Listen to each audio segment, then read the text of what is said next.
আসসালামু আলাইকুম ওরহমতুল্লাহ। তো মাস্টার্স প্রাইভেট ভর্তির আবেদনের কিন্তু সার্কুলার ছেড়েছে। তো আজকের ভিডিওতে আমরা আপনাদেরকে দেখাবো আবেদন কবে শুরু হবে, আবেদন কবে শেষ হবে, কত টাকা আবেদন ফি লাগবে, কিভাবে টাকা জমা দিবেন, ভর্তি হওয়ার লাস্ট তারিখ কবে, আবেদনের সিট সংখ্যা কত, ভর্তির লাস্ট ডেট কবে, কোন কোন বিষয়ে আপনি মাস্টার্স প্রাইভেটে আবেদন করতে পারবেন, কোন সিলেবাসে পড়তে হবে এবং রেজিস্ট্রেশনের মেয়াদ কত, আবেদনের যোগ্যতা কি কি, কারা আবেদন করতে পারবেন, পাসিং ইয়ার কত থাকতে হবে, পয়েন্ট কত থাকতে হবে, আবেদন করতে কি কি লাগবে এবং আবেদনকারীকে কোন কোন বিষয়ে খেয়াল রাখতে হবে এবং কয়টি কলেজে আবেদন করতে হবে এবং আবেদন পরবর্তী আপনার করণীয় কি রয়েছে, কি কি কাগজপত্র জমা দিয়ে ভর্তি হইতে হবে এবং আবেদনে যদি ভুল হয় আপনার তাহলে কি করবেন এবং এই পর্যন্তই আজকে ভিডিওটা আমরা আপনাদেরকে দেখাবো। তো চলেন এক একটা করে টপিক আমরা শুরু করি। তো অবশ্যই সকলের কাছে রিকোয়েস্ট, যদি আমাদের কাছ থেকে অনলাইনে আবেদন করে নিতে চান তাহলে আমাদের সঙ্গে যোগাযোগ করবেন। এটা আমার হোয়াটসঅ্যাপ নাম্বার। তো এই নাম্বারে হোয়াটসঅ্যাপে নক করলে আপনাদের কিন্তু অনলাইনে আবেদনটি কিন্তু আপনাদেরকে আমি করে দিতে পারবো, ঠিক আছে। তো এটা হোয়াটসঅ্যাপ নাম্বার, ক্লিয়ার। তো নাম্বারটা আমি এখন উঠে দিচ্ছি। তো সুপ্রিয় সকল ভিউয়ার্স, 2022 সালের মাস্টার্স প্রাইভেট প্রোগ্রামের রেজিস্ট্রেশন বিজ্ঞপ্তি প্রকাশ করেছে আজকে 5 মে 2024 তারিখে। তো আবেদন কবে শুরু হবে? তো সর্বপ্রথম সকলের প্রশ্ন, আবেদন কবে শুরু হবে? তো আবেদন শুরু হবে 7 মে 2024 তারিখ বিকেল 4টায়। ওকে, তো 7 মে 2024 তারিখ বিকেল 4টা থেকে আবেদনটি শুরু হচ্ছে এবং আবেদন কবে শেষ হবে? আবেদন শেষ হবে 20 মে 2024 তারিখ রাত 12টা পর্যন্ত, ঠিক আছে। রাত 12টায় শেষ হবে। এখন আবেদন করতে আপনার কত টাকা ফি লাগবে কিংবা পড়াশোনা করতে আপনার কত টাকা ফি লাগবে? সো দেখেন, জাতীয় বিশ্ববিদ্যালয়ের ভর্তি বিষয়ক ওয়েবসাইট থেকে আগ্রহী প্রার্থীদের অনলাইন রেজিস্ট্রেশন আবেদন ফর্ম পূরণ করতে হবে এবং আবেদন ফি বাবদ 300 টাকা এবং রেজিস্ট্রেশন ফি বাবদ 800 টাকা লাগবে। অর্থাৎ জাতীয় বিশ্ববিদ্যালয় 1100 টাকা চাচ্ছে, ঠিক আছে। আবেদন ফি 300, রেজিস্ট্রেশন ফি 800 টাকা। সো অনেকেই ভাবতে পারেন যে আবেদন ফি, রেজিস্ট্রেশন ফি কি? আসলে আপনি এই যে মাস্টার্স প্রাইভেটে আবেদন করলেন মানে আপনার রেজিস্ট্রেশন করা হয়ে গেল। এখানে কোনো মেধা তালিকা দেওয়া হবে না, এখানে কোনো এরকম সিস্টেম নাই যে আপনি চান্স পাবেন কি পাবেন না, হ্যান তেন, এগুলো কোনো কিছু নাই। আপনি আবেদন করলেন মানে আপনি চান্স পেয়ে গেলেন। সো তার জন্য আপনার 1100 টাকা লাগতেছে এবং আপনি যখন আবেদন করে কলেজে টাকা পয়সা জমা দিবেন তো কত টাকা লাগবে ভর্তি ফি? ভর্তি ফি আপনার 2000 টাকার মধ্যেই কমপ্লিট হয়ে যাবে, ঠিক আছে। তো হ্যাঁ, কীভাবে টাকাটা জমা দিবেন? সো এই যে 2000 টাকার মধ্যেই আপনার মাস্টার্স ভর্তি আবেদনটি কমপ্লিট হয়ে যাবে প্রাইভেটের। তো এই টাকাটা আপনারা দুইভাবে জমা দিতে পারবেন। সেটা যে কলেজের মোবাইল ব্যাংকিং, বিকাশ, নগদ, রকেট, যেটা দিয়ে তারা চাবে সেইটাতে, কিংবা সরাসরি যায় কলেজে কিন্তু ব্যাংকের বুথ থাকে, সাউথ ওয়েস্ট ব্যাংকের বুথ থাকে, যে ব্যাংকে জমা দিতে হবে ওই ব্যাংকের বুথে যায় জমা দিতে পারবেন, ঠিক আছে। তো আপনার কলেজের নোটিশটি ফলো করতে হবে, ক্লিয়ার। এখন দেখেন ভর্তি হওয়ার তারিখ। তো আপনি দেখা যাচ্ছে যে আবেদন করতে পারবেন 7 মে থেকে আপনার 20 মে পর্যন্ত কিন্তু আপনি আবেদন করতে পারবেন এবং ভর্তি হওয়ার লাস্ট তারিখ মানে শেষ তারিখ 21 মে 2024 তারিখ। মানে 21 মে 2024 তারিখে আপনাকে টাকা জমা দিয়ে ভর্তি হইতে হবে। সো আমি বলবো লাস্ট তারিখে যাবেন না, আপনি 20 মেটাই ভর্তির লাস্ট ডেট মনে করেন। অর্থাৎ 20 তারিখের পর আপনি আবেদন করতে পারবেন না, শুধুমাত্র টাকা জমা দিতে পারবেন। সো 20 তারিখের আগেই আপনি আবেদন করে টাকা জমা দিয়ে ভর্তি হয়ে যাবেন, কাহিনী খতম, ক্লিয়ার। এবং দেখেন আবেদনের সিট সংখ্যা কত? তো অনেকেই প্রশ্ন করতে পারেন যে আমি আবেদন করলে চান্স পাবো কি না, হ্যান তেন। সো দেখেন ভাই ও বোনেরা, আপনাদের মাস্টার্স প্রাইভেটে আবেদন করা মানেই আপনার নামে একটা সিট বুকিং হয়ে যাওয়া। তো মাস্টার্স প্রাইভেটে সিট সংখ্যা 1000। প্রত্যেকটা কলেজে কিন্তু সিটের সংখ্যা 1000টি করে সিট, ওকে। সো এই 1000 সিট মানে তাহলে আপনি চিন্তা করেন, হ্যাঁ। সো একটা কলেজে কিন্তু 1000 জন ভর্তি হয় না মাস্টার্স প্রাইভেটে, হ্যাঁ। তো আপনি আবেদন করলেই আপনার চান্স হয়ে যাবে, ক্লিয়ার। তো ভর্তির লাস্ট ডেট কবে আরেকবার মনে করে দিতে চাই যে 8 তারিখ থেকে 21 তারিখ পর্যন্ত আপনি হচ্ছে টাকা জমা দিতে পারবেন এবং 20 তারিখ পর্যন্ত আবেদন করতে পারবেন, টাকা জমা দিতে পারবেন। তাহলে আপনি হচ্ছে কি করবেন, 8 মে থেকে 20 মের মধ্যে ভর্তি হয়ে যাবেন। এখন কোন কোন বিষয়ে আবেদন করা যাবে? মাস্টার্স প্রাইভেটে কিন্তু আপনি সায়েন্স নিয়ে কোনো সাবজেক্টে আবেদন করতে পারবেন না, এরকম কোনো সিস্টেমই নেই। অর্থাৎ সায়েন্স নিয়ে যারা, তাদেরকে এই বছরে গ্যাপ দিয়ে সামনে বছরে হচ্ছে যে যখন মাস্টার্স রেগুলারের ভর্তি সার্কুলার প্রকাশ করবে তখন কিন্তু আবেদন করতে হবে। ক্লিয়ার? কেননা মাস্টার্স প্রাইভেটে কোনো সায়েন্সের সাবজেক্ট নেই। তো দেখেন, যারা বাংলা, ইংরেজি, ইতিহাস, ইসলামী ইতিহাস, হ্যাঁ মানে এক কথায় আমি বলতে যাচ্ছি যারা অনার্স করেছে এই বিষয়গুলো নিয়ে, তারা কিন্তু এই যে দেখেন এইখান থেকে এই পর্যন্ত যে বিষয়গুলো দেখতে পাচ্ছেন, এই সকল বিষয় কিন্তু অনার্স করার থাকলে আপনি প্রাইভেট মাস্টার্সে আবেদন করে ভর্তি হতে পারবেন। ক্লিয়ার? আর যদি সায়েন্সের কোনো সাবজেক্টে আপনার অনার্স করা থাকে তাহলে আপনি ভর্তি হতে পারবেন না। ঠিক আছে?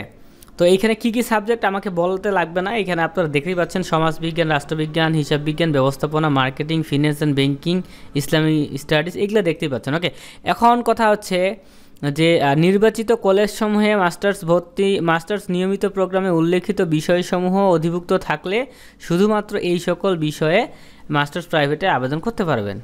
ক্লিয়ার? তো যাই হোক, আপনি যেই কলেজটিতে আবেদন করতে চাবেন সেই কলেজে যদি এই সাবজেক্ট ফাঁকা থাকে আপনি হচ্ছে আবেদন করতে পারবেন। এরপর এখন কথা হচ্ছে মাস্টার্স প্রাইভেট, অর্থাৎ মাস্টার্স প্রাইভেট শেষ পর্ব যারা, সো তারা কোন সাবজেক্টে আবেদন করতে পারবে? সো যারা হচ্ছে মাস্টার্স প্রিভিয়াসে যেই সাবজেক্টে পাস করেছে, প্রিলিমিনারি টু মাস্টার্স পাস করেছে, সো তারা হচ্ছে সেই সাবজেক্ট নিয়েই আবেদন করতে হবে। অন্য সাবজেক্ট নিয়ে আবেদন করার কোনো সিস্টেম নেই।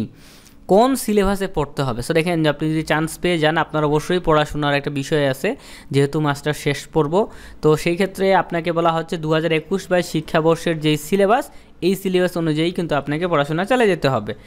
ওকে, এবং রেজিস্ট্রেশনের মেয়াদ কত হবে? সো মাস্টার্স প্রাইভেট প্রোগ্রামের রেজিস্ট্রেশনের মেয়াদ হবে 3 বছর। ওকে, বিরতিবিহীনভাবে 3 বছর, 3 শিক্ষাবর্ষের মধ্যেই মাস্টার্স প্রাইভেটে আপনাকে পাস করতে হবে। এখন আমরা মূল টপিকে আসি যে আবেদনের যোগ্যতা কি কি লাগবে, অর্থাৎ কারা কারা আবেদন করতে পারবেন এবং কারা আবেদন করতে পারবেন না, এবং আপনার পাসিং ইয়ার কত থাকতে হবে এবং পয়েন্ট কত থাকতে হবে। সো 2 ধরনের ব্যক্তি কিন্তু আবেদন করতে পারবে, একটা হচ্ছে যারা অনার্স পাস করেছে, আর একটা হচ্ছে যারা মাস্টার্স মানে প্রিলিমিনারি টু মাস্টার্স পাস করেছে, কিংবা বাংলা কথায় প্রিভিয়াস পাস করেছে। তো দেখেন, প্রথমে আমরা দেখব যারা অনার্স পাস করেছে তারা কোন সাল পর্যন্ত ভর্তি হতে পারবে, কত পয়েন্ট লাগবে। সো দেখেন, জাতীয় বিশ্ববিদ্যালয়ের অধীনে হইতে হবে এবং 2017 সাল থেকে তৎপরবর্তী সালসমূহে, অর্থাৎ 2017, 18, 19, 20, 21 এই সালগুলো কিন্তু হচ্ছে 4 বছর মেয়াদি অনার্স পাস করার পরে তাদের যদি সিজিপিএ 2.25 পায় তাহলে তারা কিন্তু আবেদন করতে পারবে। ক্লিয়ার?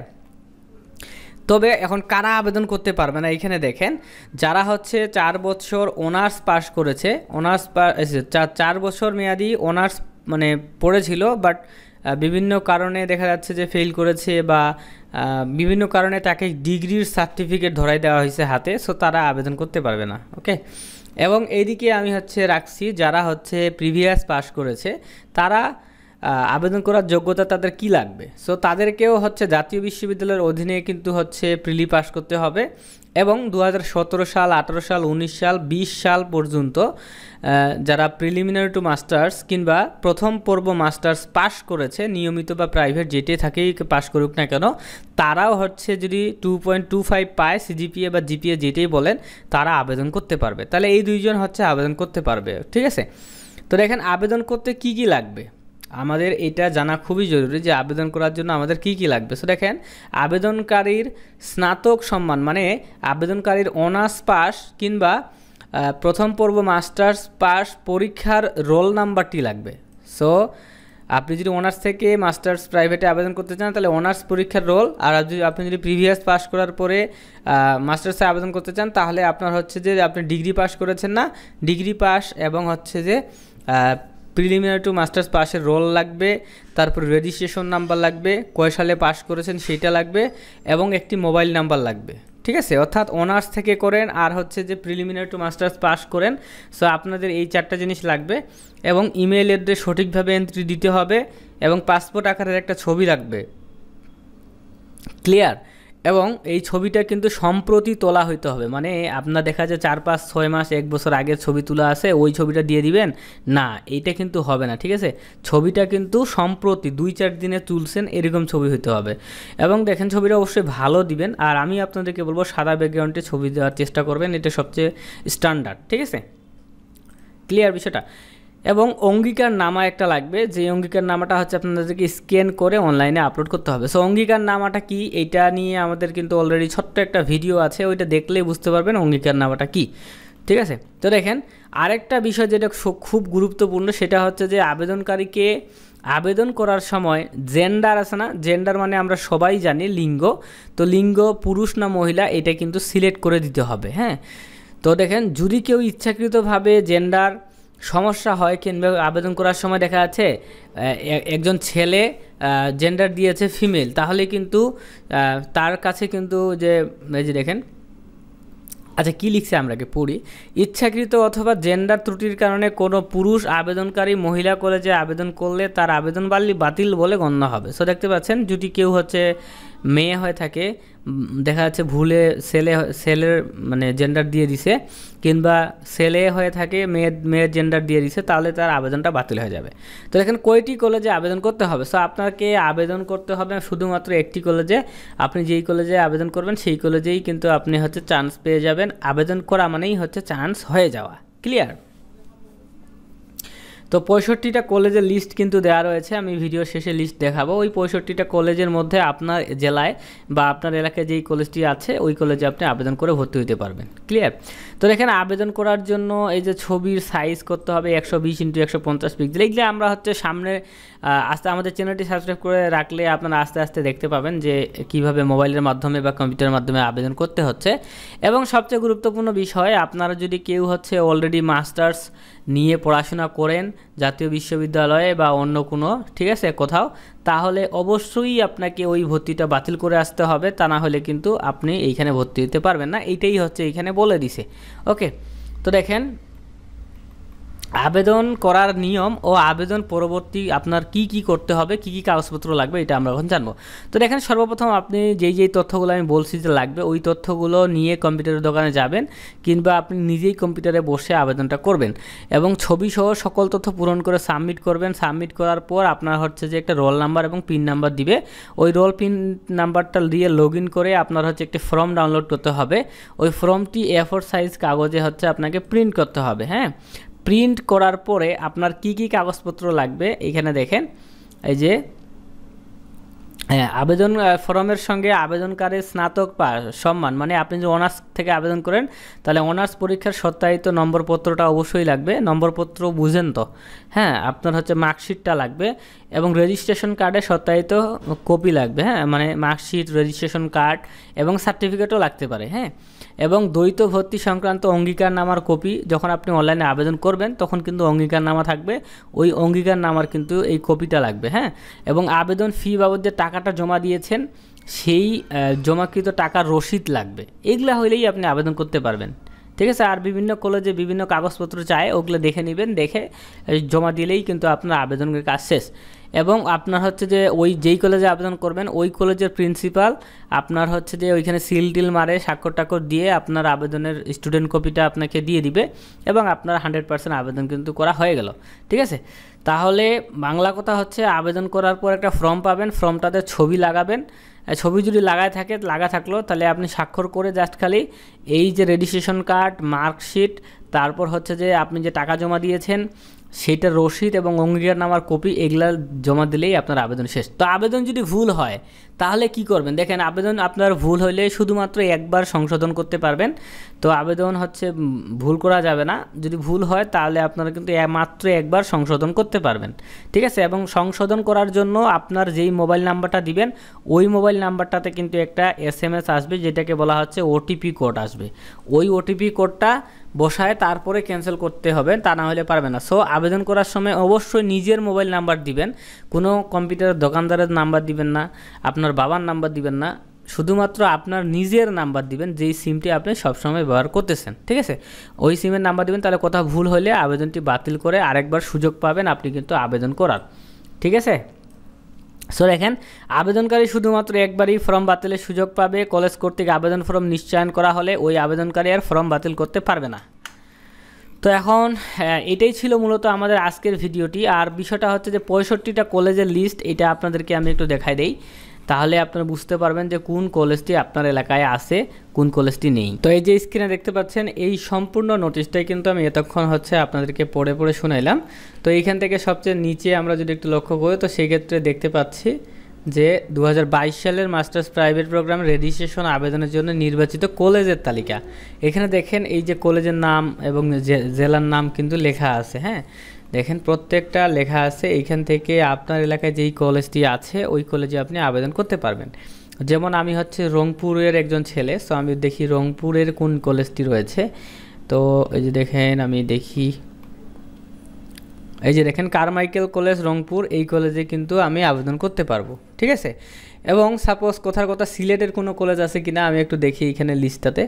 তো এইখানে সিলেটের কলেজ অবশ্যই থাকবে। তো এই লিস্টটাতে দেখবেন যে আপনার কলেজটি কোথায় রয়েছে। হ্যাঁ, এই যে দেখেন সরকারি মুরারিচাঁদ কলেজ সিলেট থেকেও কিন্তু একটা কলেজ রয়েছে।